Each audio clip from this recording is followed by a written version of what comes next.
G'day Australia, good evening world, and Zhao to our friends from Taiwan. Welcome to the Wealth Boomerang Show. Is this a show about money? Well, the real question is, what is wealth and what does wealth mean to you? For those who already have millions of dollars, you may desire extra time to spend with your loved ones. A sick millionaire may wish to give all of their money for good health. Some people may want a more fulfilling relationship or a deeper spiritual connection. We believe that whatever you value is wealth to you, and we believe that whatever you send out will come back to you. Every week we speak to people who have operated their wealth boomerangs correctly. They may have boomeranged back from tragedy to triumph or boomeranged back from rags to riches. Either way, their stories will touch, move and inspire you and instruct you along your journey.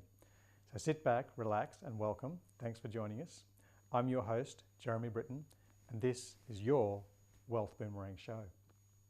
Your head is there to dream your dreams. Your feet are there to follow through. Your heart is like a boomerang, boomerang. What you send out comes back to you. Boomerang, boomerang, boomerang.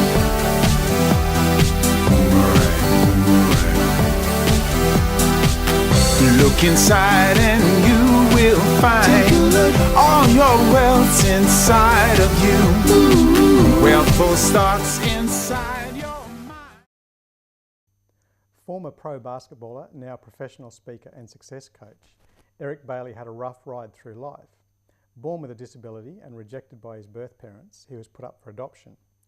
Eric grew up on the tough streets of South Central LA and had a dream that he would not end up dead or on drugs like his peers. A true champion who has overcome his disability and his upbringing, Eric shows other people how they too can boomerang back from living in despair to living their wildest dreams.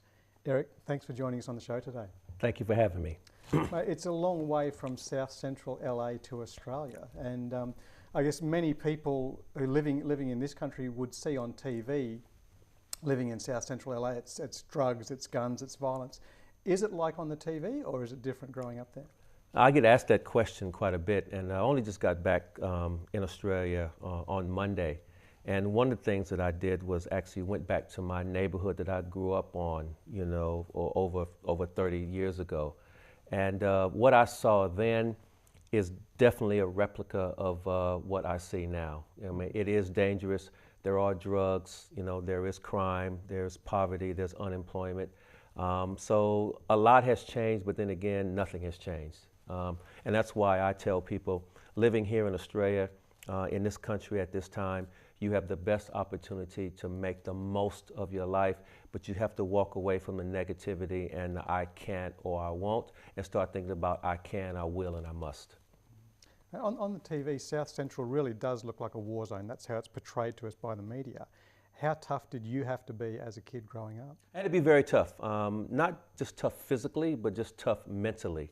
From the mental side of things is understanding that, okay, there are elements out there that you just have to walk away from. You know, you can't get caught up in trying to be like other people. You have to be yourself. There are certain places that you can't go. There's certain times of the day that you know you need to be at home. You learn it's called street cred, okay? You learn and understand what's acceptable and what's not. That's the only way to survive.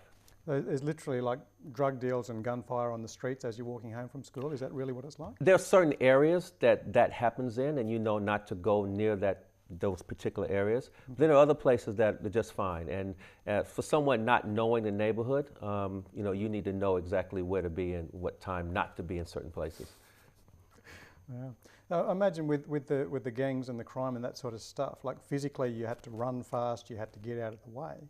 But if we can go back a little bit further, like when you were born, your birth parents put you up for adoption. Yes. So I imagine there was a lot of emotional stuff that you had to go through as well as the physical stuff.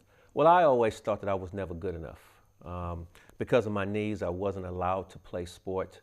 And when you're not allowed to play sport and you have the physical presence that I had, you know, at age 10, I was almost 6 foot tall. So kids just assumed that I should play basketball or football or baseball. But because of the pain in my knees and the doctor said I shouldn't play, I didn't. So I was labeled as a sissy, as a coward, you know, I was scary, and I got bullied, I got beat down. So it was painful not knowing that you could do what everyone else was doing.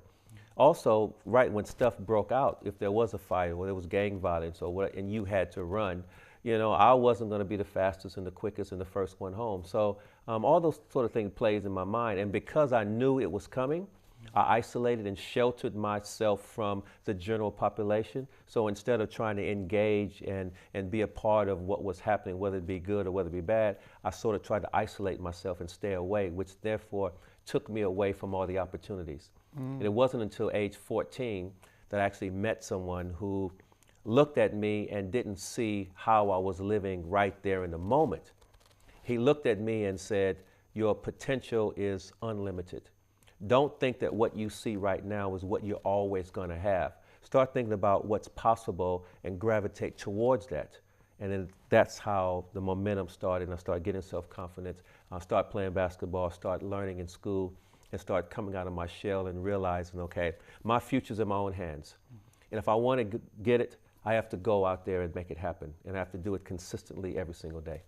This person that you met when you were 14, was that a school teacher or a sporting coach? Actually, he was the math coach. However, he was also the basketball coach. Standing at 5'5", you know, he was so tiny I could dribble him myself. However, his passion, his understanding of human potential, his understanding of training techniques and getting to people's core was just absolutely amazing. And he single-handedly transformed my mindset into what I could become in life. So I credit majority of my high school and my college days specifically to him. Okay. And this was your coach. Now, you weren't getting that feedback, obviously, from other school teachers, from parents, from your peer group. He was basically the only one. He was the only one that really took that personal interest. He actually used to drive me home from school at 9, 10 o'clock at night so I could get home safely, get into bed. He used to tutor me in my math. So he actually helped me get through high school. He helped me get into college, and he was like a mentor towards me. And I always said that when I became successful and got to a place where I could have an influence, that I would like to coach people on human potential. Hence, that's why I do what I do now.